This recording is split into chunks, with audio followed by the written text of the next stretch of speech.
TVT au cœur de l'information.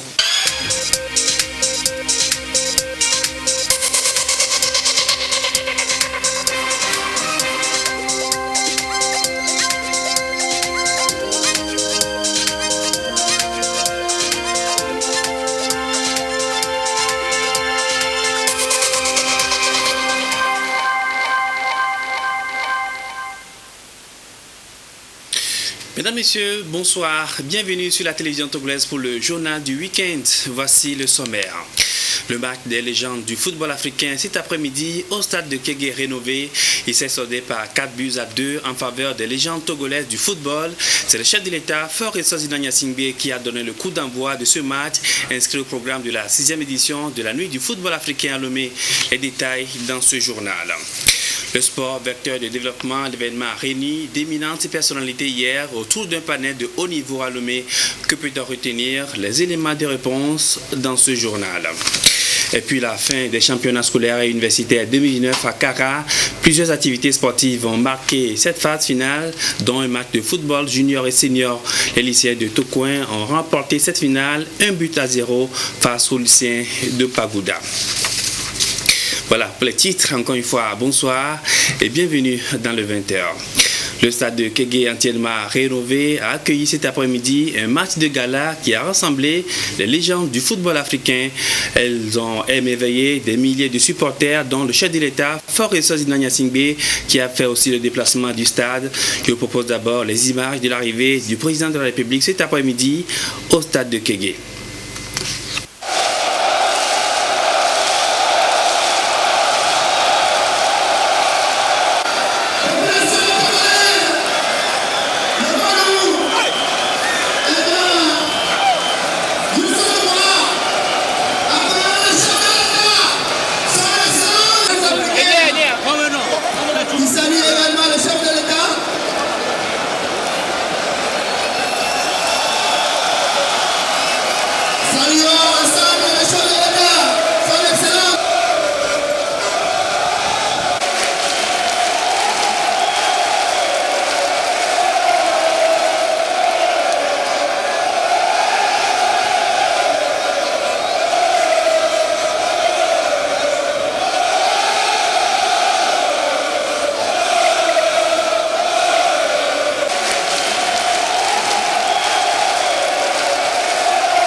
Voilà, c'était donc les images de l'arrivée du chef de l'État cet après-midi au stade de Kégué. Je vous le disais tout à l'heure, le premier match qu'a accueilli le stade de Kégué rénové a mis aux prises les légendes togolaises du football aux légendes africaines. Les anciens du football togolais ont pris le dessus par 4-2. Un match de gala inscrit au programme de la 6e édition de la nuit du football africain qui se déroule ce soir à Lomé. Et c'est le chef de l'État qui était dans la loge officielle pour suivre ce match historique durant les 90 minutes. Le chef de l'État qui a donné notamment le coup d'envoi de ce match entre les légendes du football africain. Nous reviendrons en détail sur ce sujet dans nos prochaines éditions. Je vous emmène à présent à la découverte d'un visage, le nouveau visage du stade de Kégué, 20 mois après les travaux de rénovation et de réhabilitation. Un stade moderne avec des pelouses neuves qui a accueilli son tout premier match ce samedi. Visite guidée avec Lucassi.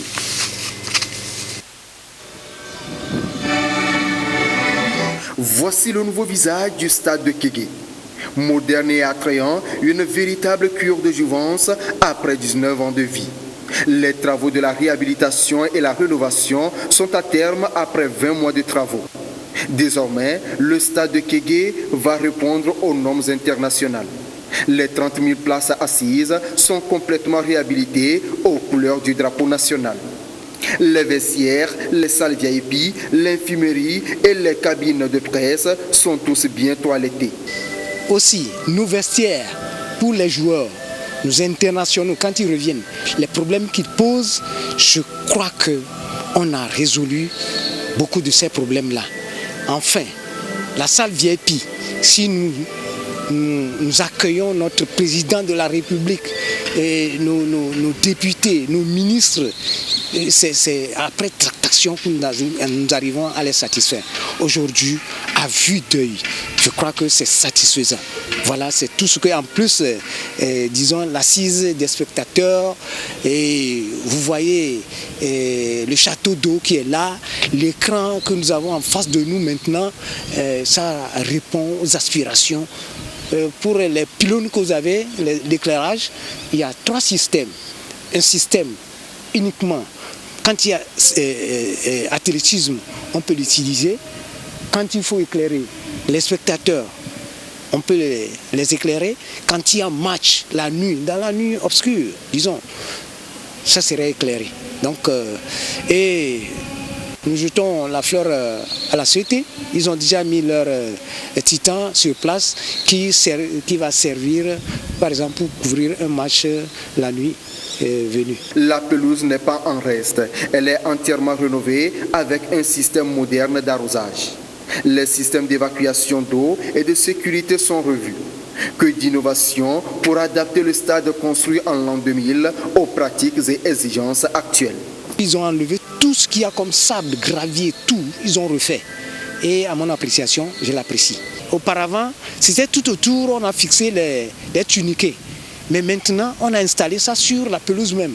De telle manière que quand on projette l'eau, ça sort du terrain, c'est-à-dire il y a des tuniquets qui sortent de la pelouse, qui arrosent, et après l'arrosage, ça redescend dans le gazon.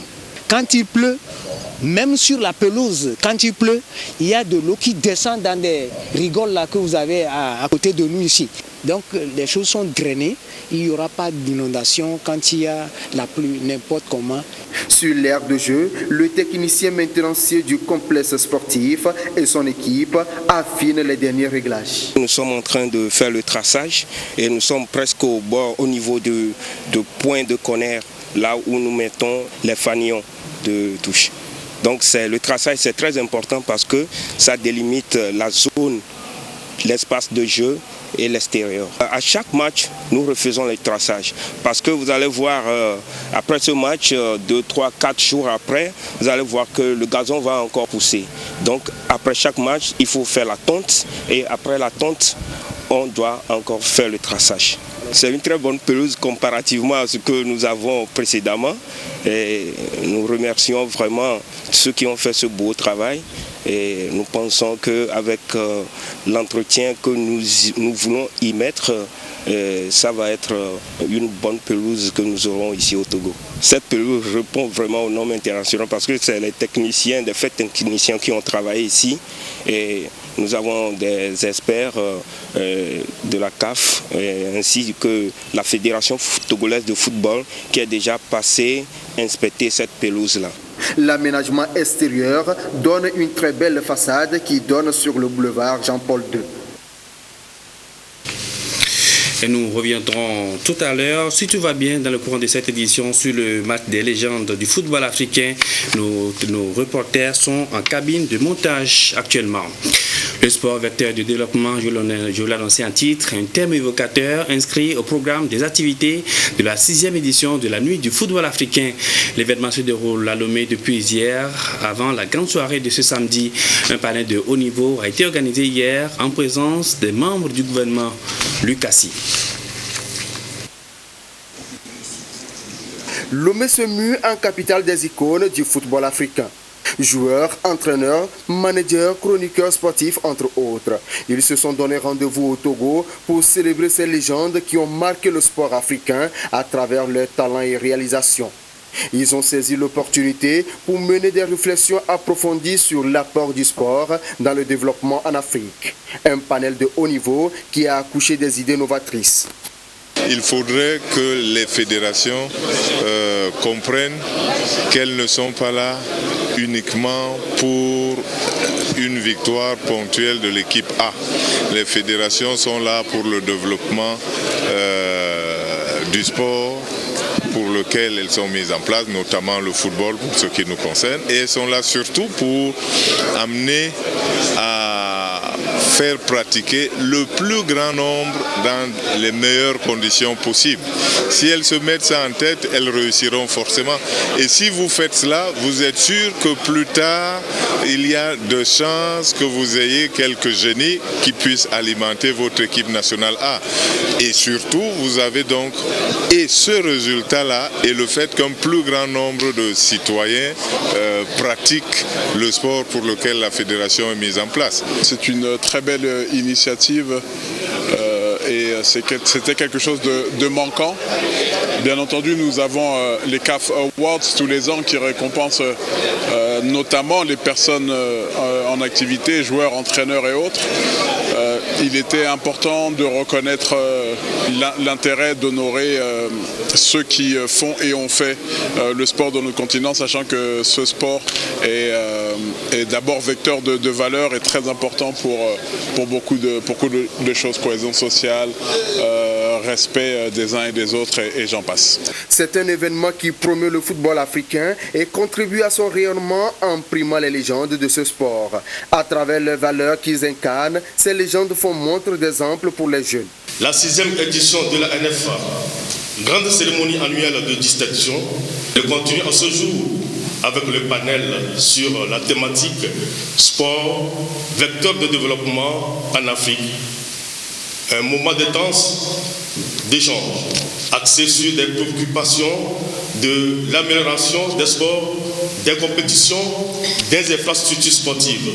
Vecteur d'émancipation et de développement, le football crée la communion, facilite l'intégration des peuples et intervient dans tous les secteurs d'activité.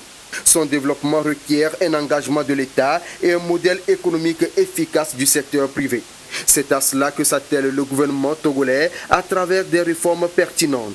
En matière de santé, d'éducation et de cohésion sociale, le sport joue un rôle très important. À l'instar des autres pays africains, le Togo a entrepris plusieurs réformes en vue de permettre au sport de contribuer au développement social et économique de notre pays par la promotion de la pratique sportive à travers la mise en place d'un mécanisme de mobilisation des ressources nécessaires pour son développement. Dans le cadre des réformes engagées par le gouvernement, le ministère en charge du sport a fait approuver la politique nationale des sports en 2011 et adopté la même année la loi portant charte des activités physiques et sportives, tandis que la politique nationale sportive donne une priorité au renforcement des capacités de pilotage et de gestion du secteur. Au-delà des récompenses, la nuit du football africain, c'est aussi des réflexions stratégiques, la mise en avant des projets faisant du sport un levier solide de développement. Des idées et propositions visant à accompagner la structuration d'une économie autour du sport en Afrique. Et le sport, vecteur de développement, participe également à l'économie. Des projets intéressants au sport et à l'économie du sport ont été projetés hier dans la soirée autour d'un cocktail à l'hôtel du 2 février à Lomé. L'événement s'inscrit aussi au programme des activités de la nuit du football africain. Le récit de Martin Sandani Mankoubi. C'est autour de la piscine de l'hôtel du 2 février que anciens joueurs, acteurs du football africain, autorités sportives et journalistes sportifs se sont retrouvés pour le cocktail et la présentation de certains projets qui concourent au développement du sport et à l'économie du sport en Afrique. Cela s'est fait à travers des projections d'images, ceci en prélude à la 6e édition de la nuit du football africain. L'objectif de la nuit du football africain est encore une fois de plus de créer une plateforme de rencontre des légendes du football africain afin de les célébrer. Donc par des trophées d'honneur ou aussi un prix spécial. Donc on a estimé qu'il était bon de trouver une plateforme, de les réunir et qu'en se réunissant on pourrait mener des réflexions sur leur engagement pour leur continent.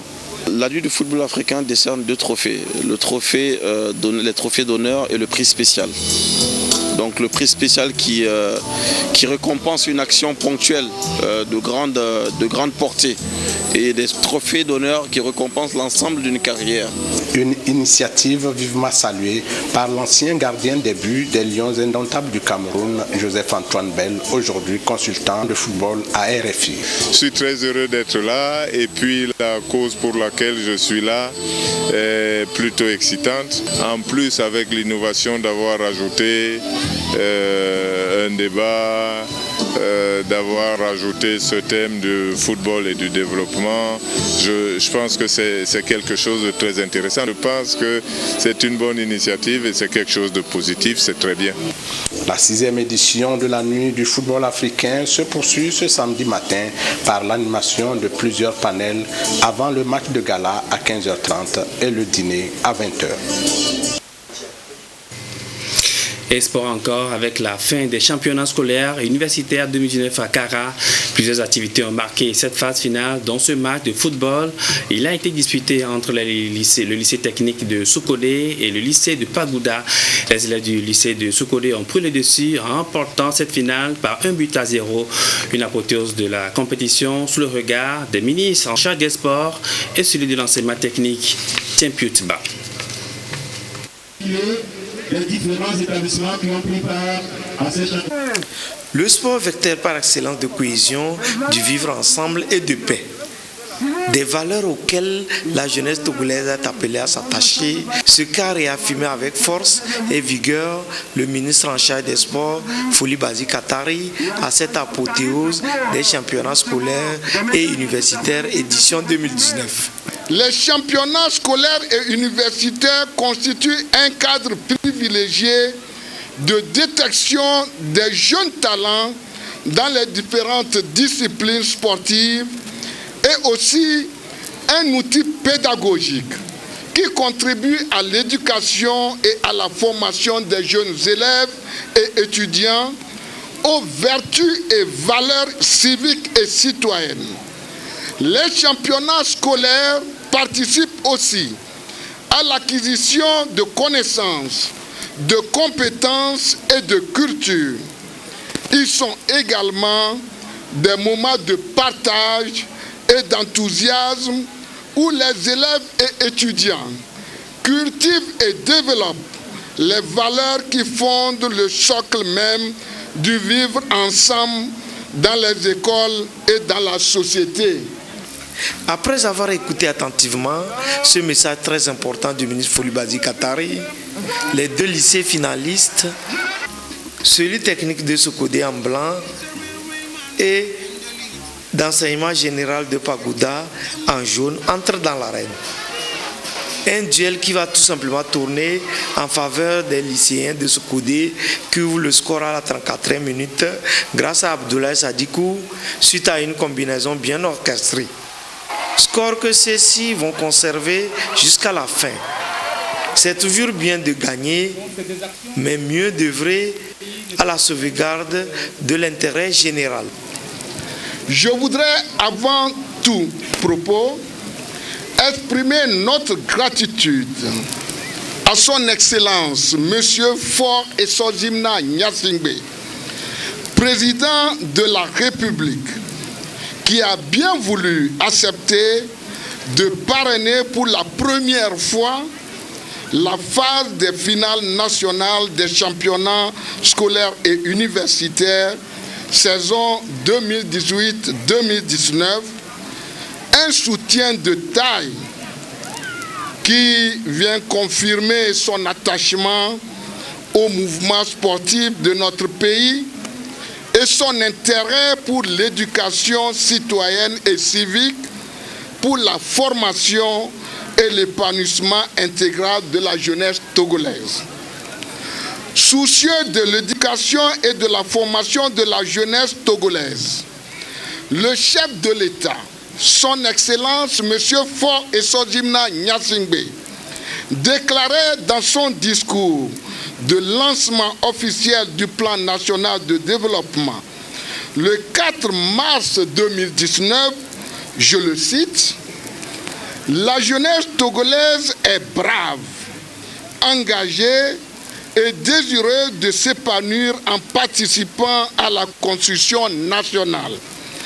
Elle ne demande pas de l'aumône, mais de l'éducation, de la formation et un contexte économique motivant.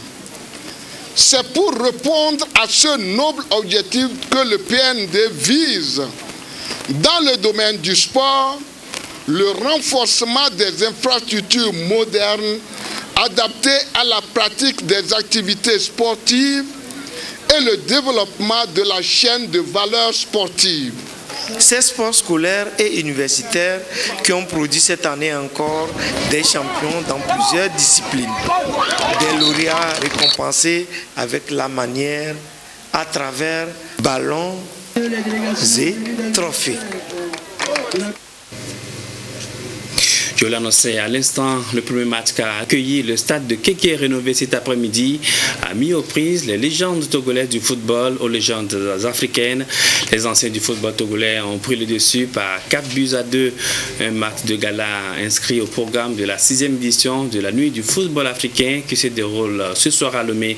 Le chef de l'État était dans la loge officielle pour suivre ce match historique durant les 90 minutes. Et c'est le président de la République qui a aussi donné le coup d'envoi de ce match cet après-midi au stade de Kéké. Vous voyez donc les images. Le chef de l'État qui salue les légendes africaines qui sont arrivées à Lomé pour ce match de gala. Une activité inscrite au programme de la 6e édition de la nuit du football africain sous le parrainage du chef de l'État Faure Sozimna Gnassingbé. Oui, donc les anciens du football togolais qui ont fait le déplacement de Lomé pour cet événement historique.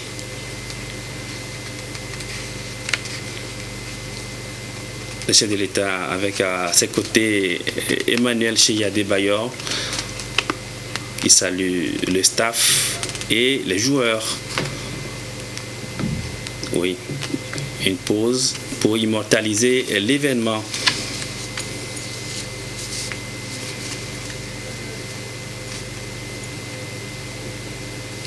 Et nous reviendrons plus en détail. Oui, vous voyez donc les images, le chef de l'État qui donne le coup d'envoi de ce match entre les légendes africaines. C'est un match qui a été disputé cet après-midi au stade de Kéké rénové. Vous voyez donc les images. Et nous reviendrons plus en détail sur ce match dans nos journaux. La suite de cette édition, le logiciel GoTravel pour suivre le déplacement des terroristes. Le Togo s'intéresse à ce programme qui fournit des informations sur l'identification des voyageurs, entre autres. L'équipe technique du projet CT Travel des Nations Unies en mission d'évaluation Togo a présenté hier les conclusions de son rapport. Kiata Ratem. Le Togo, désormais aguerri pour le processus de mise en place et d'opérationnalisation du système d'échange de données passagers conforme aux normes et pratiques internationalement reconnues. Un projet pour lutter efficacement contre le voyage des combattants terroristes et auquel adhèrent les acteurs du secteur aérien. Nous accueillons vraiment ce projet comme cela se doit et tous ensemble nous restons mobilisés pour que l'implémentation se fasse dans de très bonnes conditions et que tout le monde voyage beaucoup plus sereinement. Notre disponibilité et l'engagement de nos équipes techniques sont le premier point de départ parce que la volonté y est de travailler avec les équipes techniques du projet GoTravel pour que l'implémentation se fasse, que les données soient échangées de manière automatique. Et pour cela même, nous demandons déjà aux agences de voyage de vraiment nous aider sur ce projet en fournissant toutes les données dont on aura besoin. La conclusion des travaux a permis de relever les forces, les faiblesses et les opportunités d'amélioration du dispositif actuel. Nous avons toutes les bases, nous avons de la compétence, nous avons du personnel formé. Maintenant, il faudrait qu'on décide de mettre cela en application. Il y a 3 aspects. Le premier aspect, c'est l'aspect législatif. Il y aura l'aspect opérationnel, la mise en œuvre. Ils promettent de nous accompagner, de même nous équiper. et une unité va être créée et va être connectée. C'est que dorénavant, quand on arrivera à Lomé, il ne faudrait plus rentrer les fiches automatiquement. On peut faire avec la biométrie et l'e-visa qu'on a déjà en place. La qualité des observations, la richesse des explications et l'expertise de la mission onusienne sont autant d'atouts salués par le secrétaire général du ministère chargé des Affaires étrangères. Il a rappelé la disponibilité et la contribution du gouvernement togolais à l'amélioration du processus en vue d'une meilleure coopération avec les Nations Unies pour un monde plus sécurisé et paisible. La mise en œuvre du système GoTravel permettra ainsi au Togo de se conformer aux exigences internationales de l'OACI et de lutter plus efficacement contre le terrorisme et la criminalité transfrontalière. Connaissez-vous Vademekoum? Eh bien, c'est un manuel conçu au Togo pour aider les magistrats, les juges à aller plus vite dans le règlement des litiges fonciers. La vulgarisation du document est en cours actuellement. Les magistrats de Lomé s'approprient déjà du contenu de ce document. Écoutez ça là pour les précisions. C'est qu'en 5 questions avec des choix de réponses destinés au règlement des litiges fonciers au Togo. Voilà le contenu de ce Vademekoum partagé avec ces magistrats de la ville de Lomé en vue de leur permettre de se l'approprier. Le document devra les aider à aller plus vite dans le traitement des contentieux fonciers. Le Vademekoum est arrivé pour essayer de simplifier la tâche aux juges. C'est vraiment un guide, pour ne pas dire une brevière qui doit suivre le juge lors de l'appréciation des conflits qui lui sont soumis en matière foncière. Ces échanges ont permis au ministre en charge de la ville et de l'habitat de rappeler à ces praticiens du droit la place du foncier dans la tête des objectifs du plan national de développement et à solliciter leur accompagnement pour sa mise en œuvre. La coordination de la cellule climat des affaires de la présidence de la République reste confiante que le Vademekoum apporterait des résultats positifs dans l'amélioration du climat des affaires. Avant qu'un investisseur n'arrive pour faire le corridor, il a besoin de s'assurer sur le foncier. Aujourd'hui, plus de 80% des dossiers relèvent du foncier. Donc, il faut la célérité dans le traitement des dossiers au niveau de la justice. Alors, le Vademekoum est un outil, est un guide qui pourra aider les juges à prendre rapidement des décisions. Le garde des Sceaux, ministre de la Justice, a exhorté les magistrats à faire bon usage de ce document pour mieux régler les conflits fonciers de plus en plus importants devant les juridictions togolaises. Il faut que nous ayons une vue claire, commune, assurée, fondée sur des considérations juridiques immuables. Lorsque nous nous prononçons, ce document, ce n'est pas un code, ce n'est pas un texte de loi, ce n'est pas un manuel de doctrine, c'est en quelque sorte un manuel de réflexion, d'indication pour nous conseiller, pour simplifier notre tâche juridictionnelle, pour nous orienter, pour nous aider à aller vite dans le règlement de ces contentieux, qui sont les uns plus compliqués que les autres. La rencontre de Lomé est la 4e phase de cette tournée de sensibilisation démarrée avec la région de la Kara. Elle sera menée dans tous les chefs-lieux des régions du pays pour permettre aux magistrats de mieux mettre en pratique le contenu du Vademekoum. Qui sera le meilleur volontaire de l'année 2019? Vous aurez la réponse le 5 décembre prochain à l'occasion de la Journée internationale des volontaires. La 4e édition de ce concours a été lancée hier à Lomé. L'Agence nationale du volontariat au Togo veut promouvoir et primer les volontaires qui se sont fait distinguer dans leurs différents secteurs d'activité. Augustin Kossi. L'espace est bien défini pour accueillir des volontaires nationaux et même internationaux en mission sur toute l'étendue du territoire national, qui seront les meilleurs volontaires 2019 au Togo. Le compte à rebours a commencé. Les thématiques du genre et de l'inclusion sociale sont prises en compte pour l'édition 2019 dans la perspective de la valorisation de l'engagement volontaire. Une fois ce prix arrivé comme meilleur volontaire de l'année 2018, les données ont changé. Beaucoup plus de respect et les gens voient encore l'importance des œuvres que nous menons dans notre communauté. Cela m'a ouvert beaucoup de portes. C'est grâce à l'attestation ou au prix que j'ai reçu, l'attestation qui a été donnée. Cela a fait que je reçois des formations. J'ai reçu certaines offres, j'ai voyagé pour suivre d'autres formations. Et je suis sollicité pour donner mon point de vue sur différentes thématiques, surtout sur les objectifs du développement durable et de l'agenda 2063 de l'Union africaine. Le concours meilleur volontaire récompense ceux qui se sont illustrés dans l'exercice de leurs activités, mais aussi suscite l'engagement citoyen. Les 3 premières éditions ont primé 19 volontaires, dont 7 femmes, et constituent une source de motivation au profit de la consolidation du développement social. Tout volontaire peut y postuler. Les volontaires vont pouvoir monter les dossiers pour parler de leur projet, pour parler de leur mission, pour parler du travail qu'ils font. Et nous recevons ces dossiers avec tout ce qu'il faut accompagner comme dossier de candidature. Et un jury se réunit pour étudier les dossiers. Et cette année encore, nous lançons ce concours pour récompenser au moins 8 volontaires, dont 3 femmes. Le volontariat national, mis en place au Togo depuis 2011, reste un outil d'inclusion sociale et de brassage interculturel. Il dispose aujourd'hui d'une base de données de près de 60 000 jeunes diplômés représentés dans les 5 régions du pays. La pratique togolaise en la matière est devenue une référence dans la sous-région ouest africaine.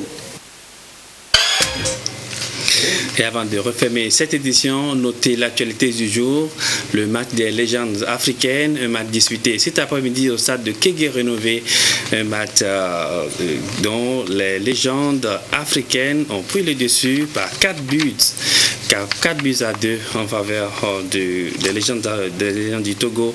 Vous aurez donc les images, les détails de ce match dans nos prochaines éditions. Et c'est la fin de cette édition. Merci à vous qui l'avez suivi. Passez une très belle soirée.